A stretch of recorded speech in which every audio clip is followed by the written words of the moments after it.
Every haunting begins with disbelief. A creak in the wall, a flicker of light, a sound that logic insists can be explained. For Texas engineer Bill Vaile, disbelief was a way of life. Circuits, voltages, and machines, that was his world. Until the night he stepped into a stranger's home to fix a technical issue and brought back something that science couldn't measure. What followed wasn't just a haunting, it was a dismantling of logic itself. This is the story of the man who didn't believe in demons until one decided to prove him wrong.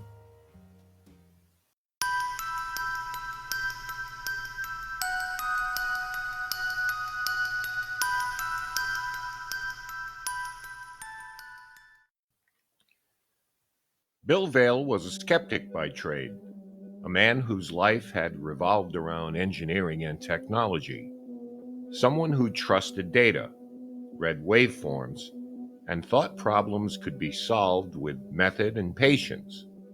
But one ordinary afternoon, the choice to answer a house call changed everything. What he walked into that day would follow him for years. A slow, methodical harassment, then what he would later call a demonic assault. This is the Bill Vaile story. Bill had a technical background, having worked in aerospace and robotics, and as a former NASA engineer. Divorce and life changes brought him back to family and a quieter life. But curiosity kept him engaged with the world of investigation and analysis. One Saturday, Bill took an appointment that would prove unnerving. At that time, in the early 2000s, Bill was living in Texas and working in technical and electronics fields. Because of his background, friends often called him for help with computer, audio, or environmental sensor problems. Bill said he received a request from an acquaintance named Carla, a woman involved in paranormal and spiritual healing work. She claimed she was trying to help a family suffering from a haunting, and strange things were happening in the house that she couldn't explain. Knowing Bill's engineering background, she hoped he could bring in instruments to see if the energy levels in the home were somehow abnormal. Bill wasn't a believer. He agreed mainly out of curiosity and professional interest, not from any belief in demons or hauntings.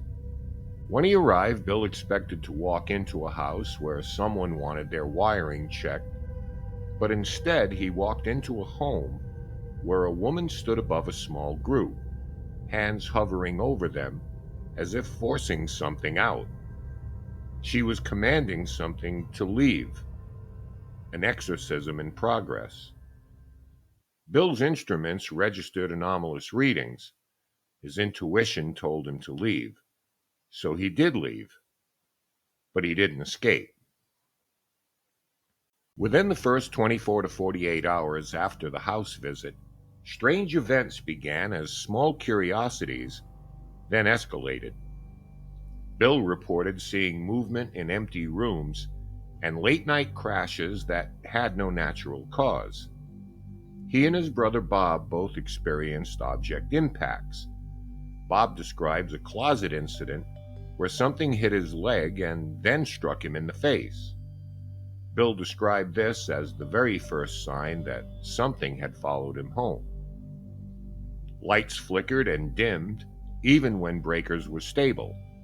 He said his voltmeter readings spiked abnormally, though he couldn't find any fault in the wiring.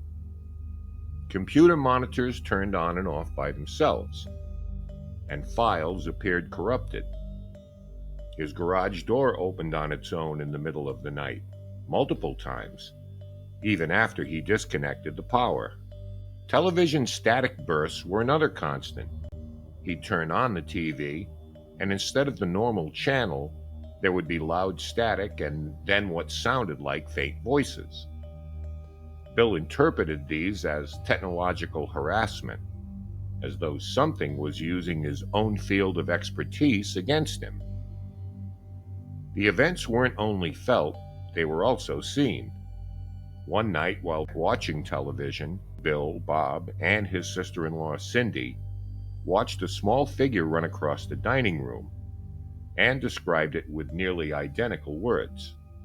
A small dark figure about 2 feet tall running from one wall to another and then simply vanishing. They all described it as child size, but wrong, like its proportions being off. Shared descriptions like that made the case difficult to dismiss as simple hallucination. The three of them also witnessed banging on walls and ceilings. It began with heavy thumps on Bill's bedroom wall at night, as though someone was pounding from the other side. Kitchen cabinet doors opened and slammed shut when no one was nearby. Houseplants were knocked over without explanation, and one night a small potted plant was thrown across the room, witnessed by Cindy. Bill said he would wake in the night to a dramatic temperature plunge localized around his bed, a cold pocket so intense his breath was visible even while the thermostat read normal room temperature. He also described sensations of pressure on the mattress, as though someone sat down beside him, followed by a faint vibration throughout the bed frame. Cindy later corroborated this phenomenon when she stayed overnight to keep him company. She said she felt the bed shake slightly and heard breathing that wasn't ours. Multiple witnesses heard footsteps pacing the hallway, always stopping outside Bill's bedroom door. And one time the door handle turned slowly by itself. Bill rushed to open it, thinking it was Bob, but the hallway was empty. He described this as the moment he realized he was being stalked inside his own home. He said the disturbances had been escalating nightly, knocking, whispers, cold spots, until one evening when the entire house filled with a dark, rolling mist. He described it as thicker than smoke, but it moved with a purpose. The mist reportedly triggered the motion sensors he had installed in several rooms. When he stepped forward with his flashlight, the beam disappeared inside the fog, then re-emerged on the wall, as if it had passed through something solid. Bob and Cindy, who were staying with him that night, both reported seeing the mist form into a vaguely humanoid shape before dissipating. Bill phoned an old friend, Michael Higdon, a professional sound engineer. While on the call, a guttural voice was heard, but the strangest part is that Michael could see the waveform spike on his recorder as the voice happened, but when he played the recording back, there was nothing. Silence where the waveform had been. All Michael could capture was Bill's voice telling him to hang up. This anomalous waveform without sound detail would be referenced repeatedly by investigators and in media retellings. With that, Bill recruited a small team of investigators who brought in equipment and pursued rigorous scientific-style methods. They flooded the house with sensors and centered investigations on Bill's bedroom. They set up laser grids and cameras, the idea being if something moved through the space, it would break the beams and be conspicuously recorded.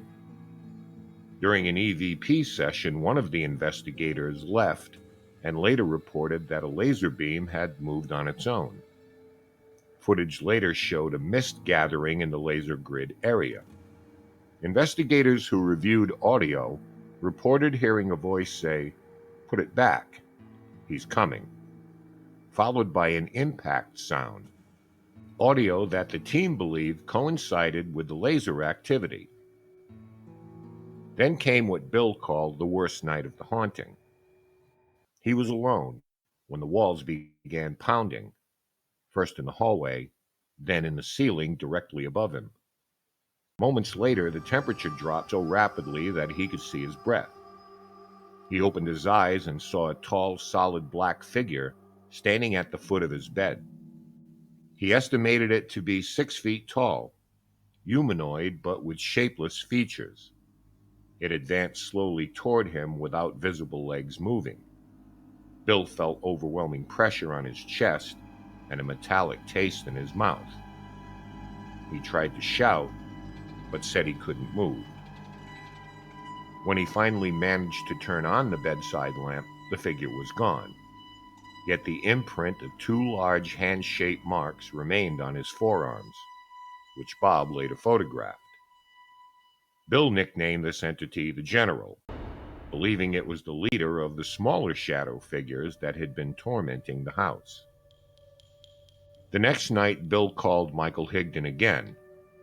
As they spoke, Michael heard the same guttural voice on the line, deep, harsh, and almost mechanical. Bill said the voice repeated his name 3 times.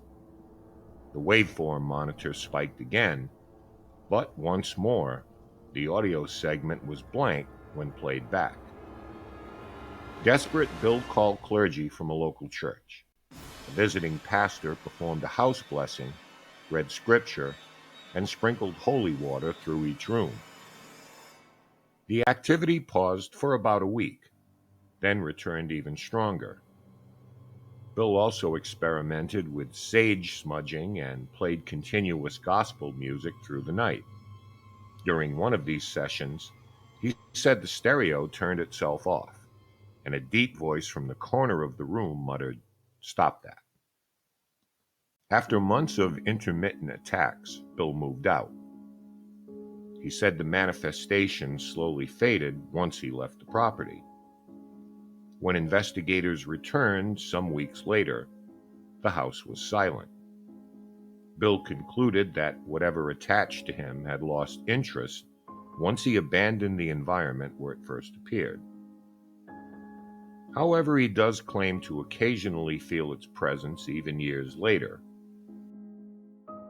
What he calls the echoes of the attachment. In the end, Bill Vaile's story isn't just about a haunting. It's about a man of science, a builder of machines, who came face to face with something that dismantled everything he thought he knew. His brother witnessed it, his friend recorded it. Investigators tried to explain it, but no one could make it fit inside the laws of logic. Was it a demon? A perfect storm of fear, physics, and the human mind? Or was it something far older that simply found in Bill a new human to challenge? Bill's answer never changed. He said, "It knew I didn't believe, but it made sure that I did."